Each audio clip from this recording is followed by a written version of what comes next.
끈질긴 기도와 힘 빼는 기도, 끈질긴 기도와 힘 빼는 기도라는 제목으로 하나님 말씀 증거하도록 하겠습니다. 우리가 믿음이 중요합니다. 믿음은 우리를 구원시키는 능력이 있고 또 이 땅에서 승리하게 만드는 또 원동력이 되기도 합니다. 근데 그 믿음하고 긴밀하게 연결된 게 기도겠죠. 그죠? 믿음이 있으면 기도하게 돼 있고 또 기도는 믿음이 없다 그러면 허황될 수 있다는 것입니다. 야고보서 1장 6절을 보니까 오직 믿음으로 구하고, 그냥 기도하라 그게 아니라 전제가 있죠. 믿음으로 구하고 조금도 의심하지 말라. 의심하면 바람에 밀려 요동하는 바닷물결 같다. 이런 사람은 얻기를 구하지 말라. 두 마음을 품은 정함이 없는 사람이다. 이렇게 얘기를 합니다. 그러니까 믿음이 없는 것은 두 마음 품은 거라는 거예요. 그러니까 기도가 이렇게 초점이 안 맞는다는 거죠. 그래서 기도의 전제가 뭐냐 그러면 뭐 여러 가지가 있겠지만 믿음의 기도예요. 믿음이 있어야 기도가 가능해진다는 것입니다. 그러면 그 믿음을 가지고 하는 기도의 그 특성 두 측면이 나오게 되는데 어떻게 보면 이게 모순같이 보이고 대비돼 보이는데 이게 사실은 균형을 이루게 된다는 것입니다. 끈질긴 기도와 힘 빼는 기도. 끈질기다 그러면 내 힘에 초점을 맞추는 것 같이 보이고 힘 빼는 기도 그러면은 자기를 부인한 것 같이 보이는데 이 두 요소가 다 있다라는 것입니다. 그때 이게 믿음의 기도가 될 수 있다라는 거예요. 첫 번째는 끈질긴 기도인데 여기 성경을 보니까 귀신 들린 딸을 둔 여인이 나옵니다. 간청하는 이방인 여자입니다. 수로보니게가 시리아 페니키아죠. 시리아. 그러니까 이스라엘 북쪽의 시리아 페니키아라고 알파벳 최초로 만든 민족이 있죠. 이게 수로보니게 시리안 페니키아겠죠. 그런 이방인 족속입니다. 그러니까 쉬지 않고 예수님께 와가지고 막무가내로 소리를 지릅니다. 근데 예수님이 평상시 반응하고 다르죠. 두 가지가 대비됩니다. 여인의 최선 그리고 예수님의 냉담. 이런 적이 없거든요. 이렇게 막 충돌이 일어나요. 그래서 최선을 다해서 부르짖는데 예수님은 가장 냉담한 모습을 보이더라는 것입니다. 심지어 카운터 펀치 같은 게 있죠. 자녀의 떡을 취하여 개들에게 던짐이 마땅치 아니하다. 이건 거의 욕설이거든요. 자존심 팍 상하는 얘기인데 개라고 얘기하잖아요. 그런데 여인은 그 자존심을 뛰어넘고 옳습니다. 개들도 그 자녀들에게 주인의 상에서 떨어지는 부스러기 먹습니다. 그랬더니 여기는 이렇게 말하였으므로 이렇게 나오지만 병행 구절이 마태복음 15장에 나오는데 내 믿음이 크도다. 그러면서 구원 받았다 그렇게 말씀하잖아요. 그러니까 우리가 이런 한계를 뛰어넘는 게 끈질긴 기도가 필요하다는 것입니다. 끈질김의 뿌리는 뭐예요? 예수님밖에 답이 없다라는 거죠. 그게 믿음이라는 거예요. 그러니까 우리가 이런 거예요. 똑같은 상황이 우리도 벌어지는데 뭐 이렇게 기도하잖아요. 기도하다가 지친다는 얘기는 무슨 얘기죠? 지쳐서 기도를 안 한다는 얘기는 좀 해봤다라는 거예요. 해봤는데 이거 말고 다른 대안 찾겠다는 거죠. 그런 거 아닙니까? 하나님께 매달려 봤더니 안 되니까 이거 다 쓸데없어. 다른 길 찾아봐야지. 뭐 결혼도 그런 거 아니에요? 뭐 맨날 결혼 기도 맨날 하다가 안 되니까 이거 아니겠어. 뭐 중매업체 가야지. 뭐 이런 거하고 똑같은 거죠. 뭐 기도 백날 해봤더니 이거 뭐 되는 일이 없네. 뭐 사업도 잘 안 되네. 뭐 다른 길 한번 찾아봐야지. 그런 거겠죠. 근데 이 수로보니게 여인은 그게 없었다라는 거예요. 끈질김이란 게 뭐예요? 예수님 외엔 다른 길이 없다라는 거죠. 그래서 예수님께서 시험적으로 얘기하는 거예요. 예수님에게서 이렇게 좀 질리도록. 그죠? 그럼에도 불구하고 이런 게 장애가 되지 않죠. 이게 뭐 확고한 거죠. 예수님 외에는 내 딸 고칠 수 있는 길이 없다라는 거예요. 의사도 아니고 뭐 어떤 방법도 아니라는 거예요. 이걸 믿음으로 보셨다는 겁니다. 그러니까 우리 쉽게 이 길 저 길 찾고 대안이 많은 게 답이 아니에요. 그죠? 예수님 외에 우리에게 무슨 대안이 있겠습니까? 주밖에 없는 거죠. 그래서 끈질김이라는 것은 바로 거기에 나온다는 것입니다. 대부분 우리 인생을 살다 보면 한계에 부딪히게 되는데 한계라는 건요 이게 높은 거 아니에요. 그래서 이거 몇 번 시도하다가 넘어가는 게 아니라니까요. 될 때까지 계속 하다 보면은 넘어가는 겁니다. 그러니까 이 한계 상황을 뛰어넘는 거 이게 티핑 포인트인데 티핑 포인트를 넘을 수 있는 길이 뭐예요? 끈질김 외엔 더 있겠어요? 왜 끈질김이라 그러죠? 우리 시간을 모르니까 하나님의 시간을 알아야 될까? 끈질김과 동의어는 인내거든요. 인내하면서 계속 가야지 하나님의 때가 될 때 이루어지는 거죠. 그러니까 우리는 그 때를 모르니까. 우리 크게 잡으면은 다 맞는 거 아니에요? 뭐 그 사람 언제 와요? 그러면 10분 안에 이렇게 맞추려고 그러면 뭐 3시에서 3시 10분 사이에 그럼 안 맞을 수 있지만 1시간으로 터울이 늘어나면 좀 맞을 수 있죠. 2시 반부터 뭐 3시 반 사이. 더 큰 건 뭐죠? 한 10시간씩 막 늘리면 되죠. 그죠? 한 11시부터 그 다음날 11시 사이에 올 거다. 그럼 그 안에 올 거 아니에요. 더 늘리면 뭐라 그래요? 3일 안에 올 거야. 그럼 거의 맞죠. 그러니까 똑같은 얘기라는 것이면 인내는 그런 거예요. 그죠? 이렇게 하나님이 이루어질 때까지 끈질기게 기다리면은 반드시 이루어지게 되는데 인내 없이는 한계를 뛰어넘을 수 없다라는 것입니다. 그래서 우리 인생 가운데 하나님께서 이게 인생에 불리한 조건을 줄 때가 많이 있어요. 이 여인은 불리한 조건이 두 가지잖아요. 이방인이라는 불리한 조건, 여자라는 불리한 조건. 근데 이 불리한 조건이 있을 때 특징이 뭐냐 하면 의지할 게 없잖아요. 그래서 오히려 초점이 하나라는 것입니다. 예수님에는 답이 없다. 그래서 한계를 뛰어넘는 거예요. 종종 보면은요, 인생에 불리한 조건이 많은 분들이 있지 않습니까? 이게 신앙의 불리한 조건은 아니에요. 인생의 불리한 조건이 오히려 신앙에는 유리한 조건이 될 때가 훨씬 더 많습니다. 어떤 사람은 인생에 유리한 조건이 너무 많아가지고 신앙이 너무 불리해져요. 주님 믿지 않고 잠깐 딴 거 의지한다고요. 하나님 아버지 의지하기보다는 자기 아버지를 더 의지할 만해요. 사실 아버지 믿을 것도 못 되는데 돈 좀 있다고. 그래서 기도도 없고 신앙도 안 잘하고 그래서 성장 못하는 사람들이 참 많습니다. 한계를 못 뛰어넘어요. 근데 인생의 불리한 조건은 여기 술어버린 여인같이 이렇게 개라는 표현을 듣는다든지 이렇게 수모를 당하든지 이럴 때는 다 버릴 수 있잖아요. 그리고 주님만 의지하고 나가는 끈질긴 기도가 가능하다는 것입니다. 오늘 혹시라도 기도하다가 이렇게 낙심한 부분이 있다 그러면 우리 끈질김을 가지고 믿음 가지고 주님 앞에 나아가는 종 되기를 바랍니다. 여기서 예수님께서 이 여인에게 좀 약간 수모를 느끼게 만들 정도의 이런 얘기를 했던 이유는 뭘까요? 여기서 또 하나 알 수 있는 게 그거죠. 중요도죠. 우리는 굉장히 감정을 중요시 여기는데 예수님께서는요, 감정보다 중요한 게 뭐냐? 성장이라는 거예요. 우리도 진짜 사랑한다 그러면 훈육이 감정은 그거는 맨날 변화되는 거 아닙니까? 더 중요한 건 성장이죠. 근데 우리는 알게 모르게 인생에서 제일 중요한 게 내 감정이라고 생각해요. 그래서 자기 감정 지키고 감정풀이 다 하다가 성장이 안 되잖아요. 그래서 예수님은 다르시죠. 감정의 손상은 있다 할지라도 성장이 있다 그러면 그 길을 가시는 분이에요. 우리를 다룰 때도 다르지 않다는 거죠.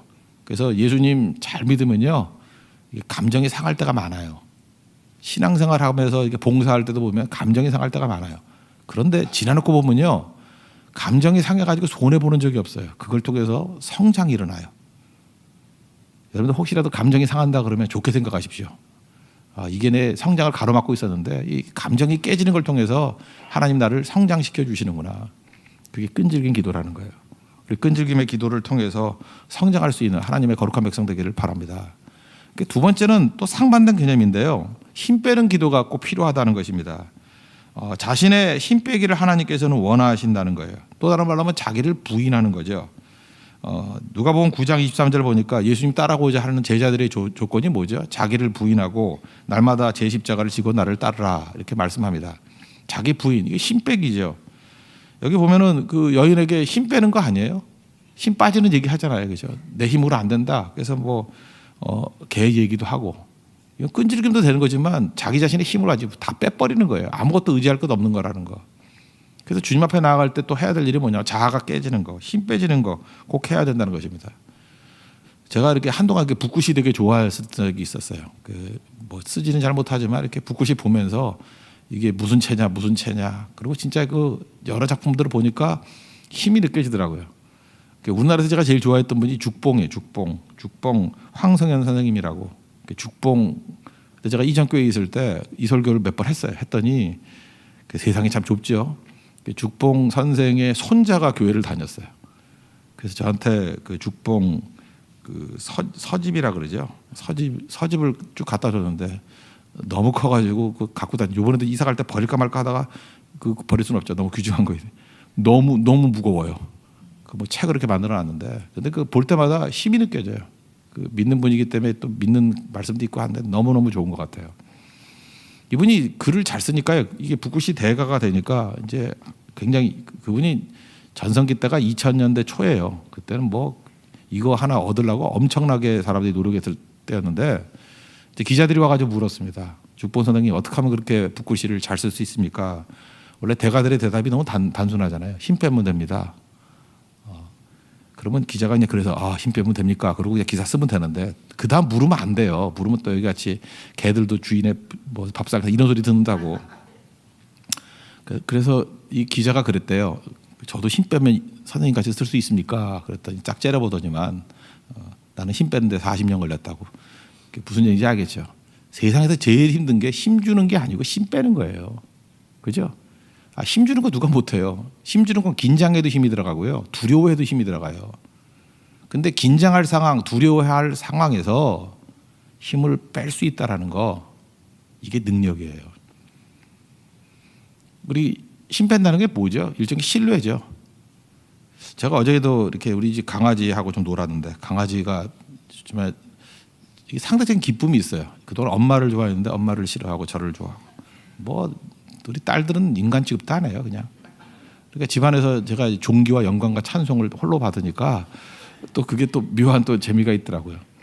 근데 그 사람들에게 비교하는 것도 있지만 둘이 있을 때 느끼는 바가 뭐냐 하면은, 저하고 있을 때는 아무리 위험한 상황이 될지라도 이게 축 늘어져요. 모든 힘을 다 빼. 와, 그때 그 묘한 그 느낌이 오잖아요. 힘 뺀 개 만져봤어요? 그냥 막 이렇게 좀 세게 잡아도 힘이 안 들어가요. 그냥 완전히 믿는 거야. 이건 뭐 이런 믿음이 없어요. 근데 그 믿음이 어디서 느껴지냐면 말 못 하잖아요. 힘이 안 들어가요.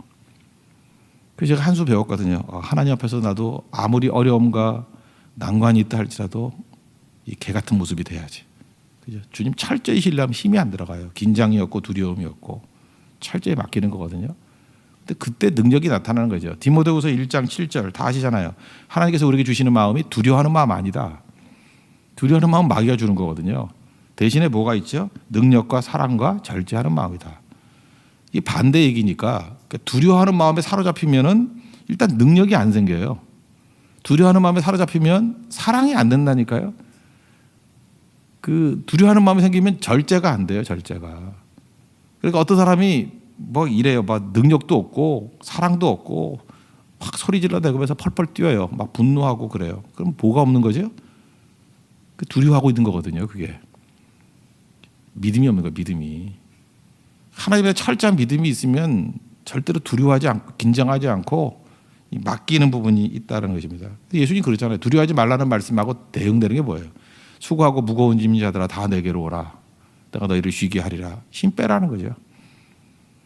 그래서 여러분, 안식은 누가 하는 거죠? 믿는 자가 하는 거예요. 우리 주일에도 계속 일해야 되는 이유가 뭐예요? 두려워서. 이거 안 하면 굶어 죽을까 봐. 뭐 이런 거죠. 밤에 잠 못 자는 이유가 뭘까요? 이거 일 안 하고 자면 내일이 안 올까 봐. 근데 하나님을 철저히 신뢰하는 사람은 망쳐도 하루로 끝내죠. 물론 못하고 잘 수 있어요. 그러면 그 다음날 데미지가 오겠지만 그 다음 하나님의 은혜를 구하는 거예요. 하루로 끝나요.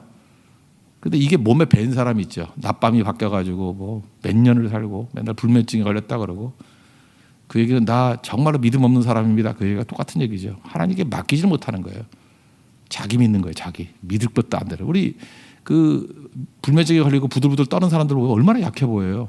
그게 병인데, 그죠? 병이잖아요, 병. 그리고 먹지도 못해. 비짝 말라가지고 맨날 손 떨고 초점도 없고. 우리 인간들이 바라볼 때 세상에서 제일 약한 존재인데, 근데 자기를 믿어요. 그러니까 염려 근심이 떠나지 않는 거지. 진짜 얼마나 답답한 일입니까? 저 정도면 하나님이 우리를 그렇게 만든 것 같아요. 이게 잠깐 근심하고 걱정하면 살 빠지고 마르게 만들어요. 내 힘을 빼는 거거든요. 그러면 이제는 하나님 의지해야지. 근데 이 악착 같은 인간은요, 말라 죽을 때까지 자기 의지해요. 하나님께 맡기질 못해요. 그게 어리석음이죠. 하나님 앞에 우리가 철저히 맡기는 모습이 있어야 된다는 것입니다. 그래서 성경은 믿음을 자무르면서 해요. 시편 127편 1절 2절 보니까 거의 일하는 얘기 나오잖아요. 여호와께서 집을 세우지 아니하시면은 세우는 자의 수고가 헛됨. 여호와께서 성을 지키지 아니하시면 파수꾼의 깨어 있음이 헛됨. 뭐 다 일하는 거 아니에요, 그죠? 집 짓고 성 지키고 일찍이 일어나고 늦게 누우는 것, 수고의 떡을 먹는 게 헛됨. 이게 다 열심히 사는 사람 얘기 아니에요, 그죠? 다 열심히 사는 사람. 열심히 사는데 특징이 뭐예요? 자기 힘으로 나를 지키겠다라는 거예요. 그런데 그 다음에 뚱딴지 같은 얘기가 나오죠. 사랑하는 자에게 잠을 주신다고. 이 잠은 어떤 잠일까요? 하나님을 철저히 신뢰하는 잠이에요. 이거는 뭐예요? 힘 빼는 잠이에요. 누가 잠잘 수 있습니까? 주님을 신뢰하고 힘 빼는 자가 잠자는 거예요. 그래서 사도행전 12장에 야고보가 죽고 사도 야고보가 죽고 이제는 베드로가 죽을 차례가 왔는데 감옥에서 깊이 잠든 얘기가 나오죠. 이건 사망의 잠이 아니라 이건 신뢰의 잠이에요. 하나님 믿고 자는 거. 그래서 우리 뭐 의학에서도 그런 얘기 하잖아요. 우리가 잠 잘 잘 때 애들이 키 큰다고. 그렇다고 여러분 키 작은 사람들이 뭐 잠을 못 잤다 그 얘기는 아닙니다. 유전적인 요소도 있겠지만 저는 옛날에 그랬던 것 같아요. 제 기억이 나는데 중학교 1학년 때 무지하게 컸는데 1학년 때 1년 동안에 한 20cm 큰 것 같아요. 느낌에 아침에 자고 깨어서 이렇게 재보면 이렇게 자라 있어요. 1cm씩. 그때 무지 잤어요. 그냥 한 24시간 잘 때도 있어요. 방학 때. 먹고 자고. 그러면 뭐 그냥 키가 막 자라 있는 거야. 근데 잘 때에 키만 자라는 게 아니고 치유가 있답니다. 그리고 면역력이 생기고. 되게 이게 수면의 질이 안 좋은 사람들의 특징이 병이 많아요. 짧은 시간 자더라도 푹 자는 사람들. 그게 맡기는 거죠. 맡기는 거. 그게 얼마나 중요한지 우리가 알아야 된다는 것입니다. 하나님 앞에 신뢰하고 나아가면 은혜를 구하는 거죠. 하나님께서 절대로 빈손으로 돌려보내지 않습니다. 이 수로보니게 여인 빈손으로 돌아오지 않았죠. 믿음이 크도다. 그리고 또 우리 그 마가복음 버전에 뭐라고 돼 있어요? 이 말을 하였으니 말 잘해야 돼요. 이게 아무 말이나 막 하는 거 아닙니다. 이게 믿음의 말이잖아요. 개들도 주인의 상에서 떨어지는 거 먹습니다. 이 말을 하였으니 마태복음은 네 믿음이 크도다. 그러니까 그렇게 말하는 게 믿음이라는 거예요. 그래서 그 말 때문에 이 구원의 역사가 벌어지잖아요. 믿음의 말을 해야 됩니다. 두려울 때 말하는 거 아니에요. 긴장될 때 말하는 거 아니에요. 하나님 앞에서 의지하는 신뢰가 있을 때 그 말만 해야 된다는 거예요. 그래서 여러분 말이라고 다 하는 게 아닙니다. 말을 골라서 해야 되고 절제해서 할 때 하나님의 능력이 나온다는 거예요. 여러분 말이 은혜를 구하는 말이 되길 원합니다. 그래서 하나님 앞에 이렇게 말을 잘하다 보면요. 사람 앞에서도 똑같아요. 어떤 사람이 이렇게 얘기를 들으면 화가 나는 사람이 있어요. 반면에 어떤 사람이 얘기를 들으면 내가 있는 것 다 주고 싶은 마음이 있어요. 그게 은혜를 구하게 만드는 말이에요. 제일 중요한 게 뭐 하나님 불쌍히 여겨주세요 그런 거죠. 불쌍히 여겨달라는데 불쌍히 안 여길 사람이 누가 있겠습니까? 그 태도 자체가 불쌍히 여김이고 주님밖에 없습니다. 그 얘기 아니에요. 그죠? 나는 개라도 좋으니까 주님의 부스러기 은혜라도 주십시오. 은혜를 구하는 거 아니에요. 빈손으로 가지 않았습니다. 다 채워갖고 갔다는 거예요. 돌이켜보면 우리 삶에서 뭐 결핍투성이고 문제투성이고 사실 이게 사는 게 두렵고 답답하잖아요. 그래서 오늘 수로보니게 여인같이 예수님께 나가자는 거예요. 그죠? 끈질기게 어떤 장애가 있다 할지라도 나아가고 한계를 뛰어넘고 또 하나 중요한 건 뭐예요? 무한히 힘 빼야 돼요. 내 자신이 내게는 장애입니다. 무한히 힘 빼고 무한히 주님 신뢰하는 have faith in God. 그죠? 하나님을 믿는 것. 그때 하나님의 능력의 역사가 나타나기 시작한다는 것입니다. 오늘 그 하나님의 믿음이 여러분 삶 가운데 임하기를 기원합니다. 그래서 그 믿음이 생겼을 때 그 믿음 붙들고 기도하면 불꽃같이 타오를 거예요. 오늘 삶에서 어둠이 사라지고 난관이 사라지고 이기는 승리가 있는 우리 축복된 아침이 될 것으로 확신합니다. 오늘 그 아침 되십시오. 보다 자리에서 일어나겠습니다. 찬송가 조금 전에 찬양했던 거죠. 359장 찬송하겠습니다. 359장.